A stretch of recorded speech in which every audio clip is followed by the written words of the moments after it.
शहापूर येथे स्वर्गीय विठ्ठलदादा खाडे ग्रामीण बिगर शेती सहकारी पतसंस्थेच्या भव्य नवीन कार्यालयाचे उद्घाटन। शहापूर येथील स्वर्गीय विठ्ठलदादा खाडे ग्रामीण बिगर शेती सहकारी पतसंस्था या संस्थेच्या नवीन व भव्य कार्यालयाचा उद्घाटन सोहळा मोठ्या उत्साहात आणि थाटामाटात संपन्न झाला। सहकार क्षेत्रातील मार्गदर्शक व भाग्यविधाते सहकार महर्षी स्वर्गीय विठ्ठलदादा खाडे यांच्या नावाने उभारण्यात आलेल्या या संस्थेच्या नव्या कार्यालयाचे उद्घाटन शहापूर तालुक्याचे तहसीलदार परमेश्वर कासोळे, माजी आमदार पांडुरंग बरोरा, किशोर कुडव, सदाशिवराव खाडे, जयवंत देशमुख यांच्या शुभ हस्ते करण्यात आले। उद्घाटन प्रसंगी संस्थेच्या कार्यालयात विधिवत श्रीफळ वाढवून व फीत कापून उद्घाटन करण्यात आले। यावेळी मान्यवरांच्या हस्ते स्वर्गीय विठ्ठलदादा खाडे यांच्या कार्याचा गौरव करण्यात आला।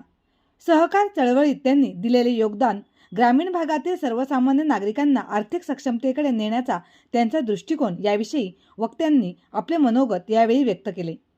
संस्थेच्या कार्यकारिणीवर अध्यक्षा विद्याताई वेखंडे, उपाध्यक्ष सुभाष चंद्रकांत घरत, सचिव अरुण देव खंबाळकर, संचालक अपर्णा विठ्ठल खाडे, विश्वास हिरामण जागरे, धनाजी नागनाथ केंद्रे, श्रेयस शशिकांत वेखंडे, गणेश आत्माराम भेरे, विजय गोपाळ शिंदे, लक्ष्मण रामा खारीक, नकुल किसन दानकर तसेच पदाधिकारी, कर्मचारी तसेच शहापूर तालुक्यातील विविध क्षेत्रातील अनेक मान्यवर नागरिक मोठ्या संख्येने यावेळी उपस्थित होते।